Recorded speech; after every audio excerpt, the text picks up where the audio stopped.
देखिए सर, ये आज का पेपर जो हुआ है दूरसंचार का, उसका मैंने आपको फिजिक्स और मैथ्स वाला टॉपिक पढ़ाया था। इसको मैं अभी सॉल्व तो कर नहीं रहा हूँ क्योंकि हमारे वहाँ बाहर कंस्ट्रक्शन का काम चल रहा है, तो ये आवाज़ ज़रा आ नहीं रही है। तो मैं आपको बताना चाह रहा हूँ कि कितने, अगर किसी बच्चे ने स्टार्टिंग से मेरे लेक्चर देखे हैं तो डायरेक्ट उससे आए हुए क्वेश्चन बता रहा हूँ मैं, डायरेक्ट जो क्वेश्चन आए हैं, अगर आप देखोगे पीछे लेक्चर में तो सीधे क्वेश्चन वही आए हैं, डिक्टो। मैंने कहा भी था। और इस बीच मैंने जो मैथमेटिक्स में एनसीईआरटी के क्वेश्चन कराए थे ना, वो डायरेक्ट आए हैं इसमें। देख लो आप, ये वाला क्वेश्चन डायरेक्टली तो नहीं आया है, इनडायरेक्टली ये क्वेश्चन भी करा रखा है मैंने आपको। ये दो जो लाइन है उनके बीच की शॉर्टेस्ट डिस्टेंस निकालने के लिए तो हर एक ने किया होगा ये क्वेश्चन, कोई दिक्कत है नहीं। ठीक है, अगला क्वेश्चन देखिए, ये डिक्टो क्वेश्चन आया हुआ है 23 क्वेश्चन। ठीक है, महत्तम ऊंचाई निकालने के लिए और मैक्सिमम परास और सारी चीज़ें मैंने करा रखी हैं आपको। अगर किसी बच्चे ने स्टार्टिंग से लेके लास्ट तक मेरे लेक्चर देख रखे हैं, आप चेक करके देख सकते हैं। ये क्वेश्चन डायरेक्ट क्वेश्चन आया है सर अवकल समीकरण का, आप देख सकते हैं, लेक्चर उठा के देख लो आप। ठीक है, डायोड वोल्टेज नियंत्रक, ये मैंने 2 लेक्चर पीछे, शायद कल या उससे कल के वाले, उसमें ही मैंने ये कराया है। ये वाला क्वेश्चन ये डायरेक्ट करा रखा है, ये वोल्टेज नियंत्रक के रूप में जेनर डायोड यूज होता है करके। ठीक है, तो रेगुलेटर के रूप में यूज होता है करके ये करा रखा है क्वेश्चन आपको। और देखो डायनेमो, ये क्वेश्चन तो मैंने शायद ये क्वेश्चन यूट्यूब पे नहीं कराया था, लेकिन क्लास में करा रखा है ये क्वेश्चन भी। ये क्वेश्चन डिक्टो आया हुआ है, एनसीईआरटी का क्वेश्चन है।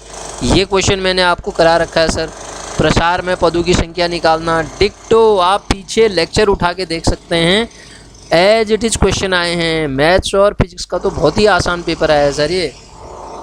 ठीक है, अगर किसी बच्चे ने स्टार्टिंग से लेके लास्ट तक देखा है तो वो इसमें ज़रूर सफल होगा सर।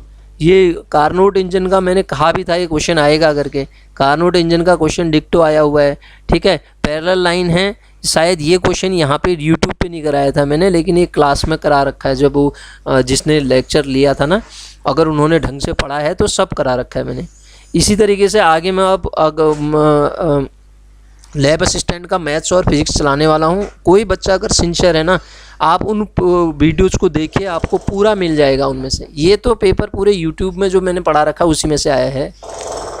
आप अगर टेस्ट नहीं भी लिए वो तो यूट्यूब में से ही आया है सर। देखो ये क्वेश्चन डिक्टो आया हुआ है, कराया हुआ है। 31 क्वेश्चन देखो, 32 क्वेश्चन डिक्टो आया हुआ है। ये उसका घर्षण गुणांक है तो हर बच्चे ने किया होगा, जो सिंसियर है उसने ये क्वेश्चन पेपर पक्का ढंग से किया होगा। ठीक है, इन्वर्स निकालना तो कोई भी निकाल सकता है, इन्वर्स मैट्रिक्स का। और ये आर्गन पाइप वाला टॉपिक बहुत ज़्यादा इम्पोर्टेंट है, मैंने बताया था। ठीक है, तो इससे क्वेश्चन आएगा भी, कहा था मैंने, देखो आया हुआ भी है। ये क्वेश्चन भी डिक्टो आया हुआ है सर, ये क्वेश्चन भी डिक्टो आया हुआ है, मेरी क्लास नोट्स से आया है। ये क्वेश्चन बहुत आसान है, इंटीग्रेशन का। ये क्वेश्चन भी आपने किया है, तो मैं कराऊँगा इनको, अभी मैं करा नहीं सकता हूँ। ठीक है, क्योंकि बाहर आवाज़ हो रही है तो इसलिए नहीं करा पाऊँगा मैं इनको। देखो area of rectangle having vertex ABCD position vector, ये दे रखे हैं, तो हर बच्चे ने किया होगा। एनसीईआरटी का क्वेश्चन है, एनसीईआरटी के क्वेश्चन मैंने जो लास्ट में कराए थे आपको। ठीक है, तो वही क्वेश्चन है। ये सरल आवर्त गति बहुत बढ़िया तरीके से पढ़ाया था सर। अगला क्वेश्चन देखो, ये क्वेश्चन नहीं कराया था मैंने, ये एक्चुअली मैंने कराऊँगा करके मेरे को टाइम नहीं हो पाया। लास्ट टॉपिक यही था, प्रोबेबिलिटी वाला जो छूटा है, वो यही क्वेश्चन पहला था उसमें, सोमवारों की संख्या वाला, वो करा नहीं पाया मैं इसको। वायुमंडल में परत रेडियो तरंग का परावर्तन, ये पढ़ा रखा है। शांता गुणांक तो मैंने 5-7 बार आपको पढ़ाया है। शांता गुणांक का क्वेश्चन आएगा कहा था मैंने। ठीक है, ताप बढ़ने पर द्रव की श्यानता पर क्या प्रभाव पड़ता है, बहुत बढ़िया तरीके से पढ़ा रखा है मैंने।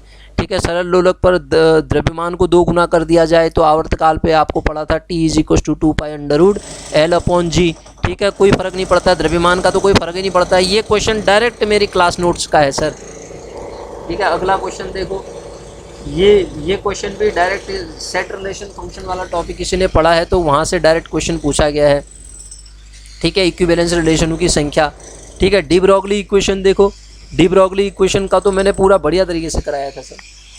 ठीक है, तो अगला क्वेश्चन देखो, आगे देखो, ये प्रतिलोम, आप किसी भी कॉम्प्लेक्स नंबर का प्रतिलोम निकालते हैं तो वो होता है mod z² upon mod z² निकाल लो इसका, z upon mod z²।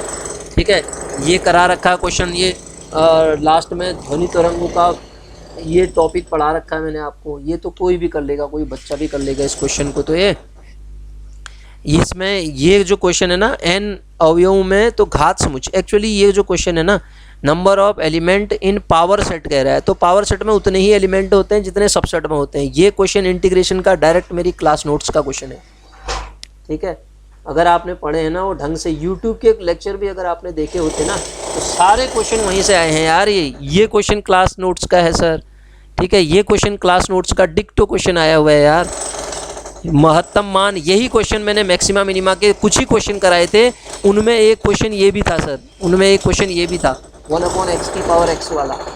Maxima minima का एक ही लेक्चर मैंने डाल रखा है और उसमें ये क्वेश्चन भी है। और ये तो मैंने आपको जी के मान में कोई ऑब्जेक्ट गिरता है तो ये लेक्चर में भी करा रखा है।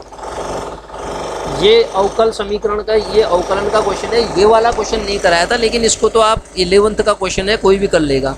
10 स्क्वायर एक्स का भी क्लास नोट्स का क्वेश्चन है, ठीक है। जी के मान पे देखो आप मेरी बात मत मानो, आप लेक्चर उठा के देखो, आपको सारी चीज़ें मिल जाएंगी। ये क्वेश्चन डिक्टो क्वेश्चन मेरे क्लास नोट्स का है, जो पढ़ा रखे हैं मैंने यूट्यूब पे, जो पढ़ा रखे हैं यार उसी में से आया है।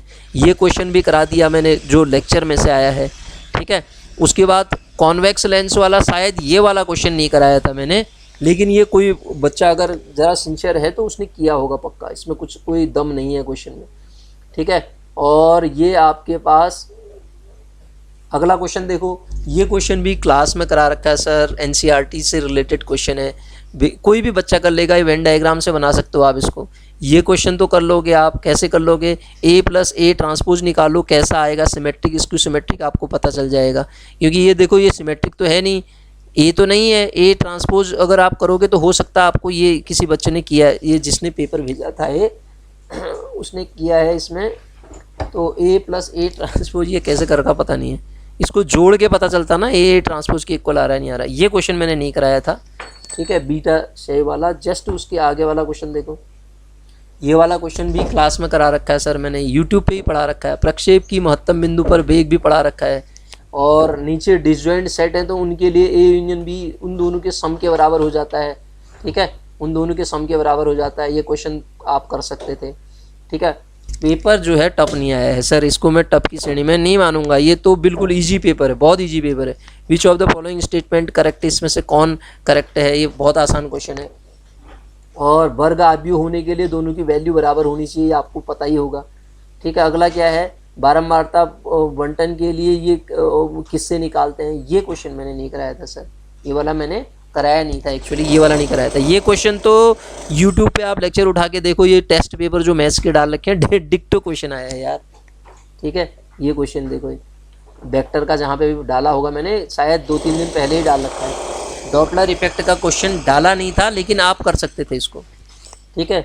और ये बहुत पहले पढ़ा दिया था मैंने, ये जो कोई वो निकालना, मोमेंट ऑफ इनर्शिया निकालना, 2-3 दिन पहले भी एक लेक्चर डाल रखा था, उसमें ये वाला नहीं डाला था, लेकिन ये पढ़ा दिया मैंने।